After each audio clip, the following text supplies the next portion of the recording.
السلام علیکم۔ کراچی میں بادل جم کر برس ہی گئے۔ بارش کے بعد شہر میں کیا ہو رہا ہے؟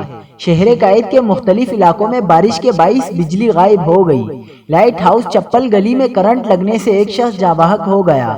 کیا آپ حالات حاضرہ سے آگاہی حاصل کرنا چاہتے ہیں؟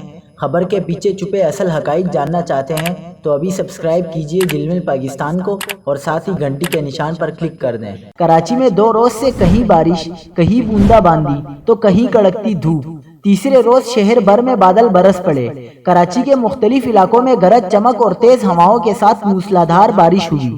بارش ہوتے ہی شہری خوش ہو گئے۔ بچے اور نوجوان سڑکوں پر نکل آئے۔ برسات کے دوران کے الیکٹرک کے 400 سے زائد فیڈر سٹرپ ہو گئے۔ Malir City, Gulistan Jauhar, Buffer Zone, Safoora Goth, Green Town, Metroville, Surjani Town, New Karachi, Baldia Town سمیت دیگر علاقوں میں بجلی بند ہو گئی۔ بارش کے بعد اکثر مقامات پر پانی بھی جمع ہو گیا۔ نارتھ ناظم آباد، حیدری، گلستان جوہر میں گٹر ابل پڑے۔ ناگن چورنگی پر نالا اوور فلو ہو گیا۔